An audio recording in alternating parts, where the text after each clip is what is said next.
Welcome back. അപ്പോൾ പ്രഭാത വാർത്ത തുടരുകയാണ്. നിരവധി വാർത്തകൾ വന്നുകൊണ്ടിരിക്കുന്നു. നമുക്ക് നേരത്തെ ഒരുപാട് തവണ അല്ലെങ്കിൽ കഴിഞ്ഞ ആഴ്ചയിലൊക്കെ ചർച്ചയായ ഒരു വാർത്തയിലേക്ക്, അതിൻ്റെ അപ്ഡേറ്റിലേക്കാണ് നമ്മൾ പോകുന്നത്. പറഞ്ഞു വരുന്നത് ക്ഷേമ പെൻഷൻ തട്ടിപ്പിനെ കുറിച്ചാണ്. ആ തട്ടിപ്പിൽ സഹകരണ വകുപ്പ് അന്വേഷണം ശക്തമാക്കുമെന്ന വാർത്ത വരുന്നു. ഗുണഭോക്താക്കൾക്ക് പെൻഷൻ നേരിട്ടെത്തിക്കുന്നതിലെ ക്രമക്കേടും സഹകരണ ബാങ്ക് ജീവനക്കാർക്കെതിരായ പെൻഷൻ സംബന്ധിച്ച പരാതികളിൽ അന്വേഷണം നടത്തുകയും ചെയ്യും. മരിച്ചവരുടെ പേരിൽ ക്ഷേമ പെൻഷൻ തട്ടിപ്പ് നടത്തിയതിൽ സഹകരണ സംഘം ഏജന്റുമാരുടെ പങ്കാണ് പ്രധാനമായും പരിശോധിക്കുന്നത്. തിരുവനന്തപുരത്ത് നിന്ന് വിശദാംശങ്ങളുമായി വീണ്ടും ചേരുന്ന ദേവി ജയശങ്കറാണ്. Jayashankar, good morning. വളരെ വിചിത്രമായ കാര്യങ്ങളാണ് ഇതുമായി ബന്ധപ്പെട്ട് സംഭവിച്ചിരിക്കുന്നത്. വലിയ വരുമാനമുള്ളവർ, ഗസറ്റഡ് റാങ്കിലുള്ളവർ, ഇവരൊക്കെ പെൻഷൻ കൈപ്പറ്റിയിരിക്കുന്നു. ഒപ്പം തന്നെ അവിവാഹിതകൾക്കുള്ള പെൻഷനും വിധവാ പെൻഷനും ഒരേ സമയം കൈപ്പറ്റിയവരുമുണ്ട്. അപ്പോൾ ഇതുമായി ബന്ധപ്പെട്ട് എന്തൊക്കെ കാര്യങ്ങളാണ് ഇനി പ്രധാനമായും പരിശോധിക്കുന്നത്? കാരണം ഈ സഹകരണ സംഘം ഏജന്റുമാരുടെ ഒരു പങ്കില്ലെങ്കിൽ ഇത് ഈ രീതിയിൽ നടക്കുമോ എന്നൊരു ചോദ്യം ഉയർന്നതിൽ നിന്നാണോ കൂടുതൽ പരിശോധന ഇനി പോകുന്നത്?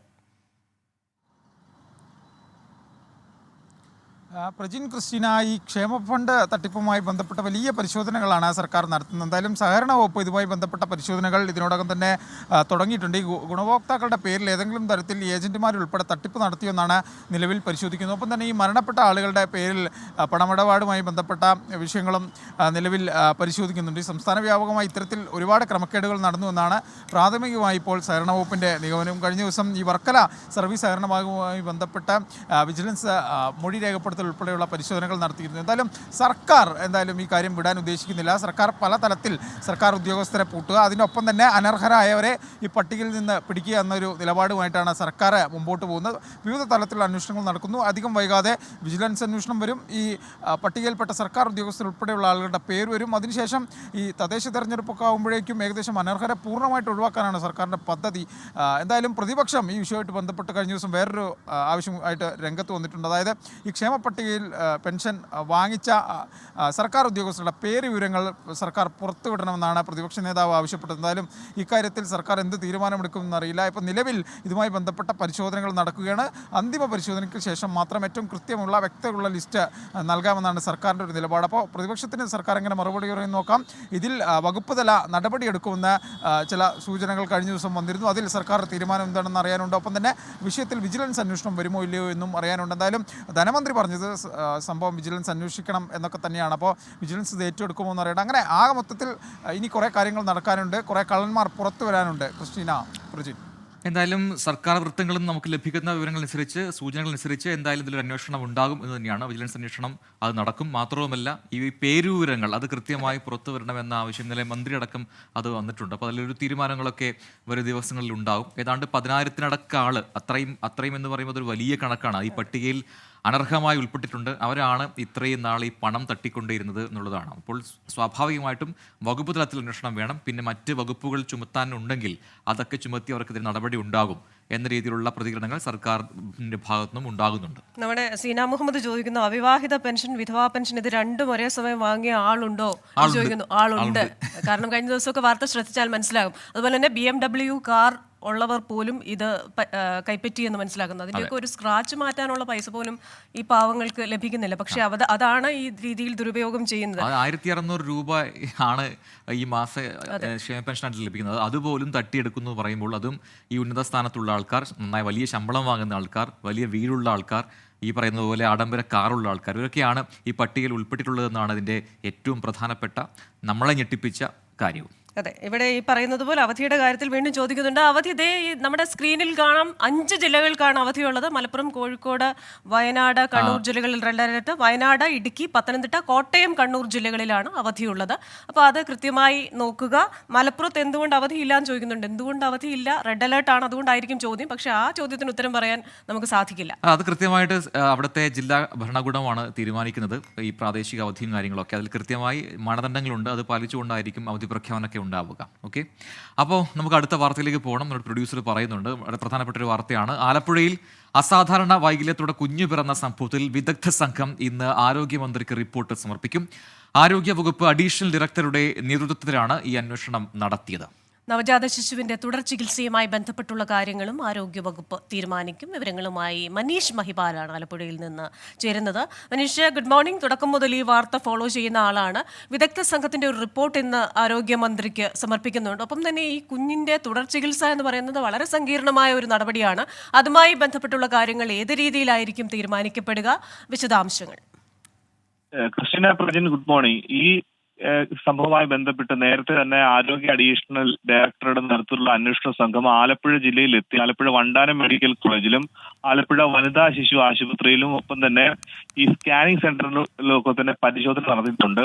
കൃത്യമായിട്ടുള്ള ഒരു റിപ്പോർട്ട് തയ്യാറാക്കിയിട്ടുണ്ട്. നേരത്തെ DMO തയ്യാറാക്കിയ റിപ്പോർട്ട് സർക്കാർ അത് അംഗീകരിച്ചിട്ടില്ല. ആ റിപ്പോർട്ട് വേണ്ട, ആ അന്വേഷണ സമിതിയുടെ റിപ്പോർട്ട് വേണ്ട, പകരം ഈ അഡീഷണൽ സെക്രട്ടറി റിപ്പോർട്ട് മാത്രം നൽകിയാൽ മതി എന്നുള്ള നിർദ്ദേശം നൽകിയിട്ടുണ്ട്. ആ റിപ്പോർട്ട് പക്ഷേ ഇന്ന് ആരോഗ്യമന്ത്രിക്ക് നൽകും. പക്ഷേ ഇതിന് മുൻപൊക്കെ തന്നെ നൽകിയിട്ടുള്ള ഈ റിപ്പോർട്ടുകൾ, ഈ അന്വേഷണ റിപ്പോർട്ടുകളൊന്നും വെളിച്ചം കണ്ടിട്ടില്ല. എന്താണ് ആ റിപ്പോർട്ടുകൾക്ക് സുതാര്യത ഉണ്ടായിട്ടില്ല, എന്തായിരിക്കും എന്റെ നടപടി എന്നടക്കമുള്ള കാര്യങ്ങളിലേക്ക് എത്തിയിട്ടില്ല.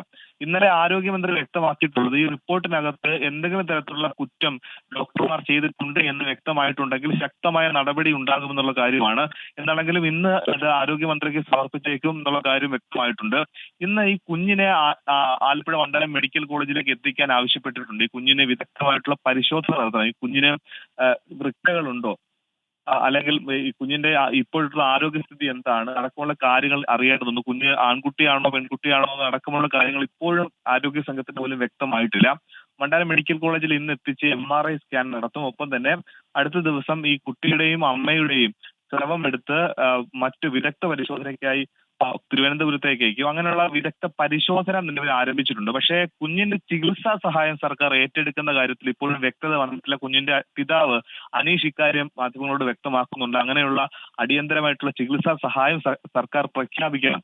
ഒപ്പം തന്നെ ഈ സ്കാനിംഗ് സെന്ററുകൾക്കെതിരെ മാത്രമല്ല, കഴിഞ്ഞ ദിവസം സ്കാനിംഗ് സെന്ററുകൾക്കെതിരെ നടപടിയെടുത്തിരുന്നു. അവരുടെ ലൈസൻസ് റദ്ദാക്കുകയും അത് സീൽ ചെയ്ത് പൂട്ടുകയും ചെയ്തിരുന്നു. പക്ഷെ അവർക്കെതിരെ മാത്രം പോരാ, ഈ ഡോക്ടർമാർക്കെതിരെ കൂടി നടപടി വേണം. അതായത് റേഡിയോളജിസ്റ്റ്, സ്കാനിംഗ് സെന്ററിൽ ജോലി ചെയ്തിരുന്ന റേഡിയോളജിസ്റ്റുകൾക്ക് കൂടിയും സർക്കാർ ആശുപത്രിയിലെ 2 ഡോക്ടർമാർക്കെതിരെ കൂടി നടപടി വേണമെന്ന് കുടുംബം ആവശ്യപ്പെടുന്നുണ്ട്. ഇന്നെന്താണെങ്കിലും ആശുപത്രിയിലേക്ക് കുഞ്ഞിനെ എത്തിക്കാനാണ് ആവശ്യപ്പെട്ടിരിക്കുന്നത്.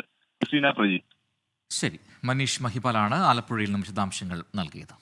അപ്പോൾ പ്രേക്ഷകരിങ്ങനെ മഴയുമായിട്ടുള്ള അപ്ഡേറ്റ്സ് പറയുന്നുണ്ട്. പാലക്കാട് ഹെവി റെയിൻ ആണെന്ന് സജിത സുരേന്ദ്രൻ പറയുന്നുണ്ട്. മലപ്പുറത്ത് മഴയുണ്ടെന്ന് നിരഞ്ജൻ പറയുന്നുണ്ട്. എറണാകുളം അവധി വേണമെന്ന് പറയുന്നുണ്ട്. മലപ്പുറത്ത് ചെറിയ ചാറ്റൽ മഴയുണ്ടെന്ന് ഈഗിൾ പറയുന്നുണ്ട്. അപ്പോൾ മലപ്പുറം ലീവ് വേണം നമ്മളോട് പറയുന്നത്. എവിടെയോ ഞാൻ കണ്ടു, അവധി ചോദിക്കൽ ഒരു ശീലമാണ്, ഉത്തരം കൊടുക്കുന്നവർ പറഞ്ഞു മടുക്കുമെന്ന് പറയുന്നുണ്ട്. മറ്റൊന്ന്, ഇതുപോലെ മലപ്പുറത്ത് മഴയുണ്ട്, റെഡ് അലേർട്ട് ഉണ്ട്, എന്തും സംഭവിക്കാവുന്ന സാഹചര്യമുണ്ട്, അതുകൊണ്ട് എന്തുകൊണ്ട് അവധി കൊടുക്കുന്നില്ല, നിങ്ങൾക്ക് പറഞ്ഞുകൂടെ എന്ന് ചോദിക്കുന്നുണ്ട്. അപ്പോൾ അതൊക്കെ മലപ്പുറം ജില്ലാ കളക്ടർ പരിഗണിച്ചേക്കും. ഇനി നമുക്ക് അടുത്ത വാർത്തയിലേക്ക് പോയാലോ? വൈദ്യുതി നിരക്ക് ഉയർത്തുന്നതിൽ റെഗുലേറ്ററി കമ്മീഷൻ തീരുമാനം ഉടൻ പ്രഖ്യാപിക്കും. ബുധനാഴ്ചയ്ക്ക് മുൻപ് പുതുക്കിയ നിരക്ക് പ്രഖ്യാപിക്കാനാണ് ആലോചന. നിരക്ക് യൂണിറ്റിന് 10 പൈസ മുതൽ 20 പൈസ വരെ ഉയർത്തിയേക്കും. യൂണിറ്റിന് ശരാശരി 34 പൈസയെങ്കിലും വർദ്ധിപ്പിക്കണമെന്നാണ് KSEB ആവശ്യപ്പെട്ടിട്ടുള്ളത്. വേനൽക്കാലത്ത് അധിക താരിഫ് ഈടാക്കണമെന്ന KSEBയുടെ നിർദ്ദേശത്തിലും തീരുമാനമുണ്ടാകും. മുഖ്യമന്ത്രിയുടെ അനുമതി കൂടി വാങ്ങിയ ശേഷമാകും പ്രഖ്യാപനം. അപ്പോൾ ഉടനെ ചിലപ്പോൾ ഒരു വൈദ്യുതി നിരക്ക് കൂടാനുള്ള സാധ്യതയുണ്ട്. പ്രത്യേകിച്ച് വേനൽക്കാലത്ത് താരിഫ് കൂട്ടിക്കഴിഞ്ഞു കഴിഞ്ഞാൽ നമുക്കറിയാം, ഇപ്പോഴത്തെ വേനൽ ഈ കാലാവസ്ഥാ വ്യതിയാനത്തിന് ശേഷം കടുത്ത ചൂടാണ്. ഫാനോ AC ഒന്നുമില്ലാതെ കഴിയാൻ പറ്റില്ല എന്നൊരവസ്ഥയാണ് പല മേഖലകളിലുമുള്ളത്. മാത്രമല്ല വരും മാസങ്ങൾ അത് ചൂടിൻ്റെതായിരിക്കും. കാരണം ജനുവരിയോട് കൂടി തന്നെ ഇപ്പോൾ എനിക്ക് തോന്നുന്നു ഡിസംബറിലൊക്കെ നമ്മൾ ഇത്ര മഴ സാധാരണ ഇതിൽ കാണുന്നതല്ല. അപ്പം മൊത്തത്തിലൊരു മാറ്റങ്ങളുണ്ട്. അപ്പോൾ നോക്കാം എന്താണ് KSEBയുടെ തീരുമാനമെന്ന്. ഇനി മാധ്യമപ്രവർത്തകൻ KM ബഷീറിനെ വാഹനം കയറ്റി കൊലപ്പെടുത്തിയ കേസുമായി ബന്ധപ്പെട്ട അപ്ഡേറ്റ് ആണ്. വിചാരണ ഇന്ന് മുതൽ ആരംഭിക്കും. കേസിലെ 95 സാക്ഷികളെയാണ് വിസ്തരിക്കുന്നത്. വിചാരണ കോടതി മാറ്റണമെന്നാണ് കേസിലെ പ്രതിയായ ശ്രീറാം വെങ്കിട്ടരാമന്റെ ആവശ്യം. AV ജയശങ്കറാണ് ആ വാർത്തയുടെ കൂടി വിവരങ്ങളുമായി ചേരുന്നത്. ജയശങ്കർ, വിചാരണ ഇന്ന് ആരംഭിക്കുകയാണ്. അപ്പോൾ അതിൽ 95 സാക്ഷികളാണ് വിസ്തരിക്കേണ്ടതുള്ളത്. അപ്പോൾ കേസിൻ്റെ നിലവിലെ അവസ്ഥ എന്താണ്? ഒരുപാട് കാലമായി നിൽക്കുന്ന ഒരു കേസാണ്. അതിന് എന്താണ് ഒരു തീർപ്പുണ്ടാക്കാത്തത് എന്ന് ഒരുപാട് പേർ ചോദിക്കുന്നതുമാണ്. അപ്പോൾ എന്താണ് ആ കേസിൻ്റെ നിലവിലെ അവസ്ഥ? അതിലെ സാക്ഷി വിസ്താരമൊക്കെ ഏത് രീതിയിലാണ് ഉണ്ടാവുക? അതായത് പ്രജിൻ, ക്രിസ്റ്റീന, വളരെ വർഷങ്ങളായി വലിയ വിവാദങ്ങളുണ്ടായൊരു കേസാണ്. ഇതിലെ മുഖ്യപ്രതി സംസ്ഥാനത്ത് ഇപ്പോഴും സുപ്രധാനമായ പദവിയിൽ തുടരുന്ന ഒരു IAS ഉദ്യോഗസ്ഥനാണ്. എന്തായാലും ഈ കേസുമായി ബന്ധപ്പെട്ട വിചാരണ ഇന്ന് തിരുവനന്തപുരം ജില്ലാ സെഷൻസ് കോടതിയിൽ ആരംഭിക്കുകയാണ്. 95 സാക്ഷികളെ ഈ കേസുമായി ബന്ധപ്പെട്ട വിചാരണ ചെയ്യും. ഒപ്പം തന്നെ ഈ അന്വേഷണ ഉദ്യോഗസ്ഥരായ പോലീസുകാരെ രണ്ടാം ഘട്ടത്തിലായിരിക്കും വിചാരണ ചെയ്യുക. വലിയ തോതിൽ വിവാദങ്ങൾ ഉണ്ടാകുന്നുണ്ട്. ഇപ്പോൾ ഇന്നു മുതൽ കോടതിയിൽ ഇതിൻ്റെ നടപടികൾ ആരംഭിക്കാനുണ്ട്. ഇനി അങ്ങോട്ട് വിചാരണ നടപടികൾ ആയിരിക്കും കിടക്കുക. ഈ വിചാരണ നടപടി ഘട്ടത്തിൽ ഈ പ്രതിഭാഗം വലിയൊരു ആവശ്യമായിട്ട് മുന്നോട്ട് വന്നിട്ടുണ്ട്. അതായത് ഈ കോടതി മാറ്റണം എന്നൊരു ആവശ്യമാണ്. കോടതി തിരുവനന്തപുരത്ത് നിന്ന് ഈ കേസ് മാറ്റണം എന്നൊരു ആവശ്യമാണ്. എന്തായാലും അവരതുമായി ബന്ധപ്പെട്ട് അപ്പീലും മറ്റും ഹൈക്കോടതിയിലും മറ്റും നൽകാനുള്ളൊരു സാധ്യത തള്ളിക്കളയാനാകില്ല. എന്തായാലും ഇന്ന് കേസിൻ്റെ വിചാരണ തുടങ്ങും. ഈ വിചാരണ തുടങ്ങുമ്പോഴായിരിക്കും ഈ പ്രതിഭാഗം എന്തൊക്കെ പുതിയ കാര്യങ്ങളായിരിക്കും മുന്നോട്ട് വയ്ക്കുക എന്നൊക്കെ നമുക്ക് അറിയാൻ സാധിക്കും. ഇപ്പോൾ ഈ കേസുമായി ബന്ധപ്പെട്ട് ശ്രീറാം വെങ്കിട്ടരാമനെതിരെ ഇടക്കാലത്ത് മനഃപൂർവ്വമല്ലാത്ത നരഹത്യക്ക് കേസ് മാറ്റുന്നു, പിന്നീട് അത് കോടതി ഇടപെട്ട് റദ്ദാക്കുന്നു, മനഃപൂർവ്വമുള്ള നരഹത്യ തന്നെ ആക്കുന്നു. അങ്ങനെ ആകെ മൊത്തത്തിൽ ഡിസ്റ്റുകൾ ഉണ്ടായിട്ടുണ്ട്, വലിയ വിവാദങ്ങൾ ഉണ്ടായിട്ട് ഈ മരണവും വലിയ വിവാദമായിരുന്നു. പക്ഷേ വലിയ വർഷങ്ങൾ കഴിഞ്ഞിട്ടും ഈ കേസിൻ്റെ വിചാരണ ഇപ്പോൾ മാത്രമാണ് തുടങ്ങുന്നത് എന്ന ഒരു വിഷയം കൂടിയുണ്ട്. എന്തായാലും ഇന്ന് കോടതി ഈ കേസിൻ്റെ വിചാരണ ആരംഭിക്കുകയാണ്. ഈ വിചാരണ തുടങ്ങുന്ന ഘട്ടത്തിലായിരിക്കും ഇനി ഈ കേസുമായി ബന്ധപ്പെട്ട ട്വിസ്റ്റുകളുണ്ട്, ഇനി ഇതിൽ എന്തൊക്കെ വരാനുണ്ട് എന്നുള്ള കാര്യങ്ങളൊക്കെ അറിയാൻ സാധിക്കും. എന്തായാലും പ്രോസിക്യൂഷൻ പറയുന്നത് തങ്ങളുടെ ഭാഗം ശക്തമാണ്, എല്ലാവിധ തെളിവുകളും ഇതാക്കിയിട്ടുണ്ട്, കൃത്യമായി തങ്ങൾ കൊണ്ടുവന്ന സാക്ഷികളെല്ലാം തന്നെ തങ്ങളുടെ കൂടെ നിൽക്കും, പ്രതിക്ക് കൃത്യമായ ശിക്ഷ വാങ്ങിക്കൊടുക്കാൻ സാധിക്കുമെന്നാണ് പ്രോസിക്യൂഷനുമായി ബന്ധപ്പെട്ട അഭിഭാഷകരൊക്കെ ചോദിക്കുമ്പോൾ പറയുന്നത്. പ്രതിഭാഗവും അതുപോലെ തന്നെ തങ്ങളുടെ വാദങ്ങൾ കോടതിയിൽ പറയാൻ ഉറച്ചു തന്നെയാണ് കോടതിയിലേക്ക് വരുന്നത്. Prajin and Christina. ശരി, എ വിജയശങ്കറാണ് വിശദാംശങ്ങൾ നൽകിയത്. മറ്റൊരു വാർത്തയിലേക്കാണ്. പ്രയാഗ്രാജിലെ മഹാകുംഭ പ്രദേശം പുതിയ ജില്ലയായി പ്രഖ്യാപിച്ച് ഉത്തർപ്രദേശ് സർക്കാർ. മഹാകുംഭമേള ജില്ല എന്ന പേരിലാണ് പുതിയ ജില്ല. മഹാകുംഭമേളയുടെ ഭരണപരമായ നടപടികൾ എളുപ്പത്തിലാക്കുന്നതിനാണ് നടപടി. ബൽറാം നെടുങ്ങാടി ഡൽഹിയിൽ നിന്ന് ചേരുന്നു അതിൻ്റെ കൂടുതൽ വിവരങ്ങളുമായി. Balram, good morning. അപ്പോൾ എന്താണ് ഇങ്ങനെ പുതിയൊരു ജില്ല പ്രഖ്യാപിച്ചതിലെ എന്താണ് പറയുക, അതിൻ്റെ മേന്മയായിട്ട് എന്താണ് അധികൃതർ നൽകുന്ന വിശദീകരണം? ഈ മഹാകുംഭമേള ജില്ല എന്ന രീതിയിലാണ് പേരും കൊടുത്തിരിക്കുന്നത്. ഈ ഭരണപരമായ നടപടികൾ എളുപ്പത്തിലാക്കും, അതുകൊണ്ട് എന്താണ് ഉദ്ദേശിക്കുന്നത്?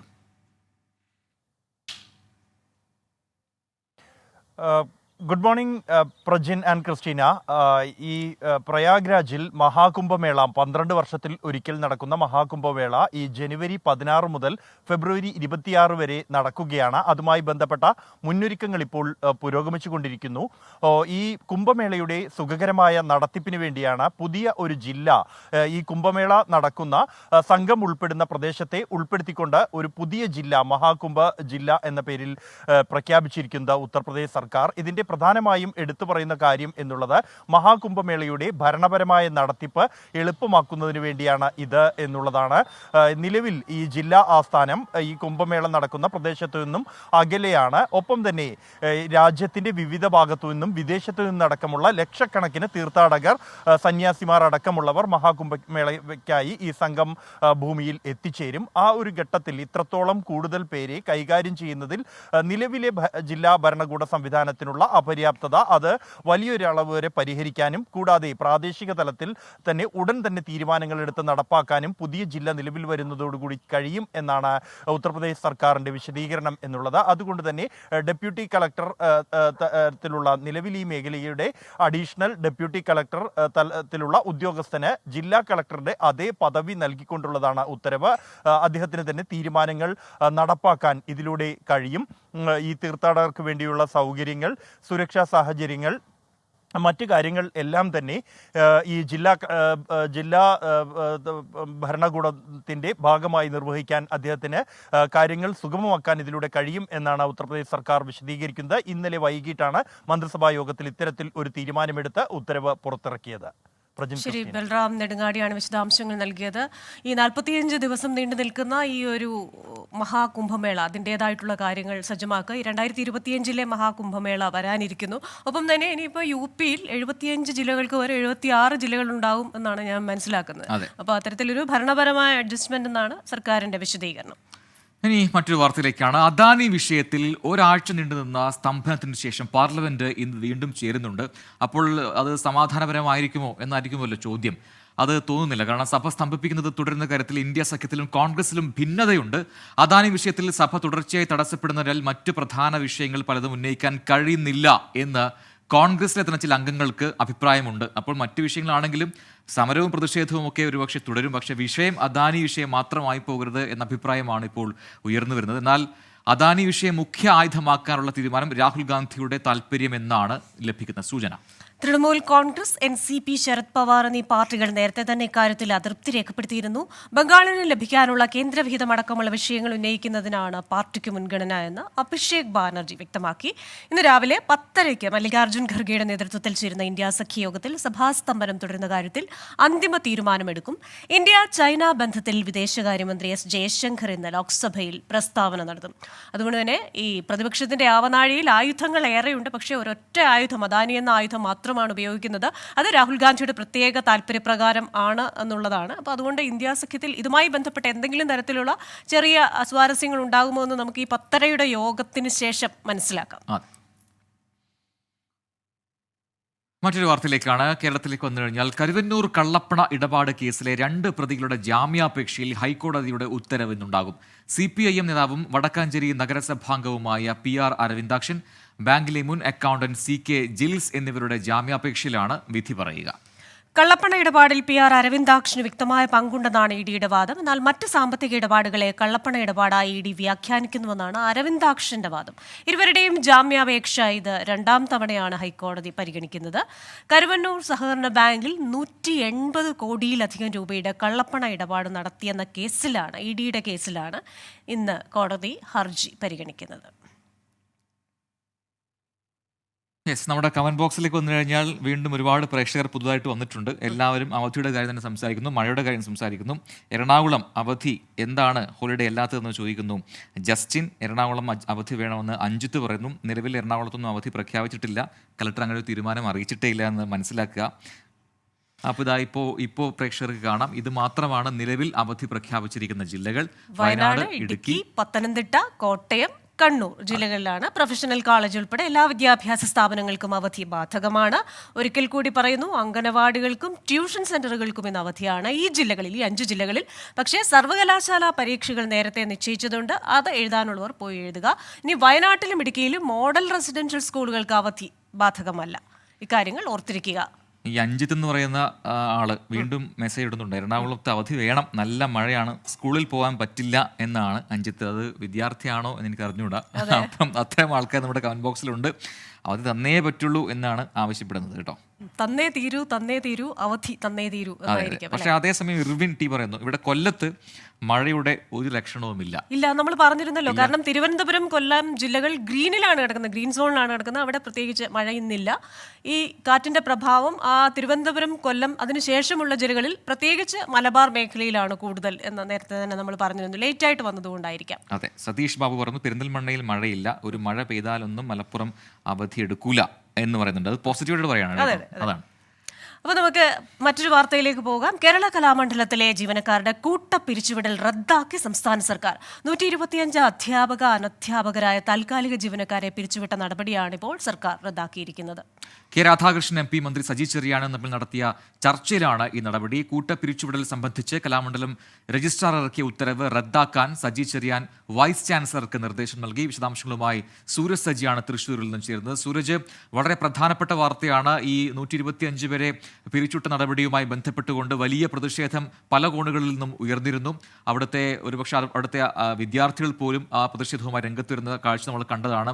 വരും ദിവസങ്ങളിലുള്ള, വരും മാസങ്ങളിലുള്ള അധ്യയനം പോലും മുടങ്ങുന്ന സാഹചര്യം ഉണ്ടാകും. അങ്ങനെയൊക്കെയുള്ള ചില ആശങ്കകളൊക്കെ ഉണ്ടാകുമ്പോഴാണ് ഇപ്പോൾ ഒരു തീരുമാനം സർക്കാരിന്റെ ഭാഗത്ത് ഉണ്ടാക്കുന്നത്. സാംസ്കാരിക വകുപ്പ് ആ തീരുമാനം എടുത്തിരിക്കുന്നു. ആ നടപടി റദ്ദാക്കിക്കൊണ്ടാണ് ഇപ്പോൾ ഉത്തരവ് വന്നിരിക്കുന്നത്. എന്താണ് ഈ പ്രതിഷേധം ഇത്രമാത്രം കടുപ്പിച്ചതുകൊണ്ട് തന്നെയല്ലേ ഇങ്ങനൊരു തീരുമാനം സർക്കാരിന്റെ ഭാഗത്ത് ഉണ്ടായിരിക്കുന്നത്? തീർച്ചയായും വലിയ പ്രതിഷേധം എല്ലാ കോണുകളിൽ നിന്നും ഉയർന്ന പശ്ചാത്തലത്തിലാണ് ഈ ദ്രുതഗതിയിൽ ഒരു നടപടിയിലേക്ക് സർക്കാർ നീങ്ങിയിരിക്കുന്നത്. അതിന് വഴിതെളിച്ചത് കെ രാധാകൃഷ്ണൻ നടത്തിയ ചർച്ചയാണ്. ഇന്നലെ തന്നെ ഈ വിദ്യാർത്ഥികളുടെ ഭാഗത്തു നിന്നൊക്കെ ഈ പ്രതിഷേധം ഉയരാൻ സാധ്യതയുണ്ടെന്ന പശ്ചാത്തലത്തിൽ തന്നെ കെ രാധാകൃഷ്ണൻ അടിയന്തരമായി വിഷയത്തിൽ ഇടപെടുകയും സാംസ്കാരിക വകുപ്പ് മന്ത്രി സജി ചെറിയാനുമായി ചർച്ച നടത്തുകയായിരുന്നു. അതിനുശേഷം സാംസ്കാരിക വകുപ്പ് മന്ത്രി വൈസ് ചാൻസലറുമായി ചർച്ച നടത്തി. ഈ സാമ്പത്തിക പ്രതിസന്ധിയാണ് ഇത്തരത്തിൽ ഒരു ഉത്തരവിലേക്ക് നയിച്ചത് എന്നുള്ളതായിരുന്നു യൂണിവേഴ്സിറ്റി കഴിഞ്ഞ ദിവസങ്ങളിലെല്ലാം തന്നെ ചൂണ്ടിക്കാണിച്ചത്. അതുകൊണ്ട് തന്നെ ഈ സാമ്പത്തിക പ്രതിസന്ധിയിൽ അനുഭാവപൂർവമായ ഒരു ഇടപെടൽ നടത്താം എന്ന ഉറപ്പ് സർക്കാർ നൽകുകയും ചെയ്തു. അങ്ങനെയാണ് ഇന്നലെ രാത്രിയോടുകൂടി തന്നെ ഈ ഉത്തരവ് പിൻവലിക്കാനുള്ള നിർദ്ദേശം തത്വത്തിൽ യൂണിവേഴ്സിറ്റി സ്വീകരിക്കുകയും അത് സംബന്ധിച്ചുള്ള അറിയിപ്പ് നൽകുകയും ചെയ്തിട്ടുണ്ട്. ഇന്നു മുതൽ തന്നെ ജീവനക്കാർക്ക് ഈ ജോലിയിൽ പ്രവേശിക്കാൻ കഴിയും എന്നുള്ളതാണ് നമുക്ക് ലഭിക്കുന്ന വിവരം. എന്തായാലും 125 താൽക്കാലിക ജീവനക്കാരെയായിരുന്നു പിരിച്ചുവിട്ടത്. അതിൽ 68 അധ്യാപകരുണ്ടായിരുന്നു. വലിയ പ്രതിഷേധം അത് ജീവനക്കാരുടെ ഭാഗത്തു നിന്നും വിദ്യാർത്ഥികളുടെ ഭാഗത്തു നിന്നും എല്ലാം ഉയരുന്ന പശ്ചാത്തലത്തിൽ ഇപ്പോൾ ഉത്തരവ് റദ്ദാക്കിക്കൊണ്ട് സർക്കാർ നടപടി സ്വീകരിച്ചിരിക്കുകയാണ്. ക്രിസ്റ്റീന. സുരേഷ് സജിയാണ് വിവരങ്ങൾ നൽകിയത്. പ്രഭാത വാർത്തയിലേക്ക് തിരികെ എത്തുമ്പോൾ നേരെ സന്നിധാനത്തേക്ക് പോകണം. ശരണം സന്നിധാനം. സൈക്കിൾ പ്യൂർ അഗർബത്തി ശരണം സന്നിധാനം സമർപ്പിക്കുന്നത് അഗർബത്തി എന്നാൽ സൈക്കിൾ.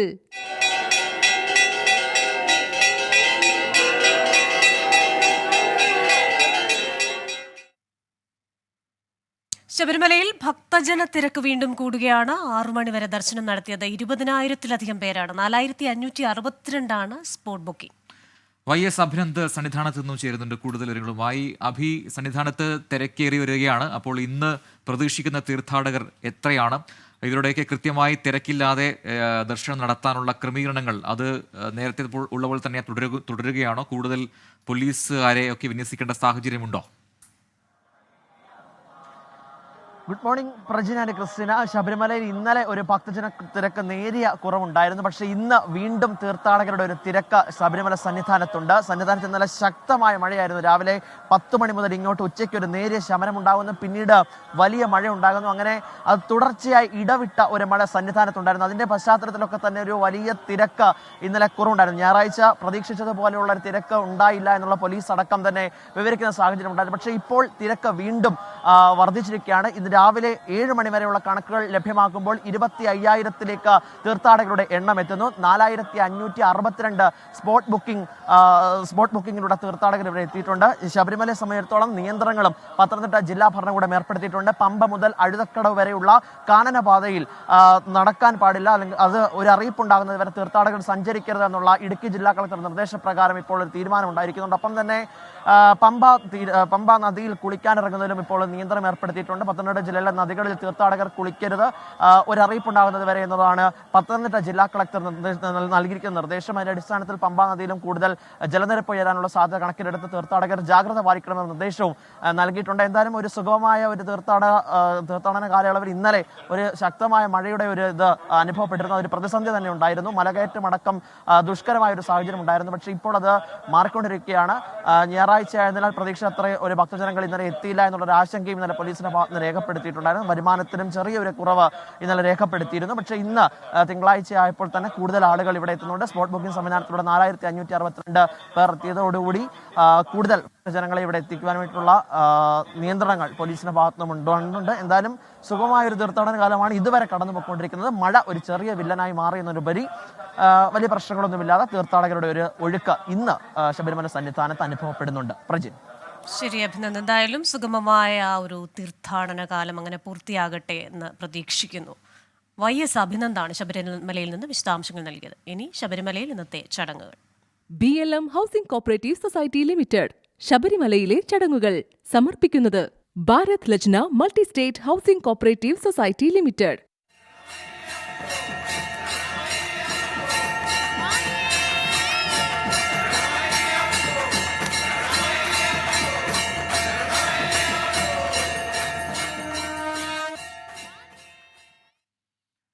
മറ്റൊരു റിപ്പോർട്ടിലേക്കാണ്. ശബരിമലയിൽ ഭക്തിയുടെ പരിപൂർണതയിൽ എത്തിക്കുന്ന നിമിഷമാണ് രാത്രിയിലെ ഹരിവരാസന ആലാപന സമയം.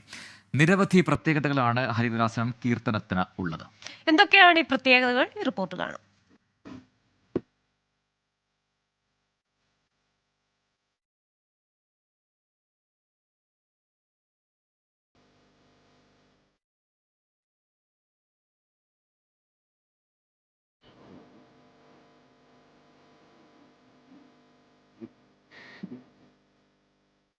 വൃശ്ചിക മാസത്തിൽ മണ്ഡലകാലം എത്തിയാൽ എവിടെയും മുഴങ്ങിക്കേൾക്കുന്ന ഗാനമാണ് ഹരിവരാസനം. അയ്യപ്പന്റെ ഉറക്കുപാട്ട് എന്നാണ് അറിയപ്പെടുന്നത്. അത്താഴ പൂജയ്ക്ക് ശേഷം അയ്യപ്പന്റെ രൂപത്തെയും ഭാവത്തെയും പ്രകീർത്തിച്ചാണ് ഈ ഗാനം ഈ സന്നിധിയിൽ ചൊല്ലുന്നത്.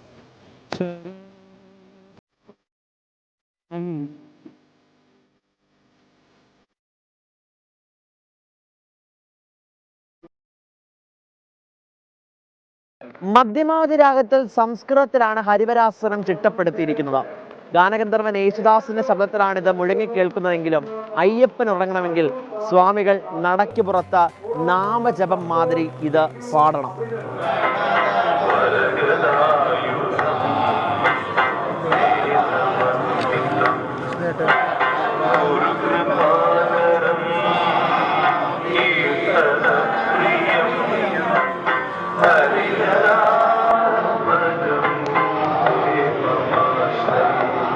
കമ്പക്കുടി കുളത്തൂർ സുന്ദരേശനാണ് ഹരിവരാസനത്തിന്റെ രചയിതാവെന്നാണ് വിശ്വാസം.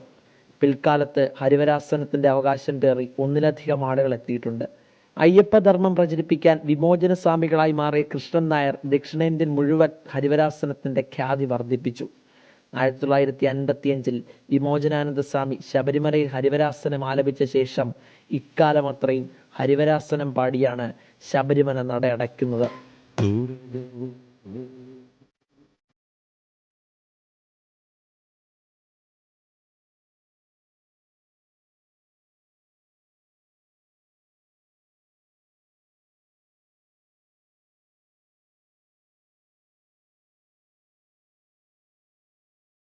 പകൽ മുഴുവൻ ഭക്തജനങ്ങളുടെ ആരവം.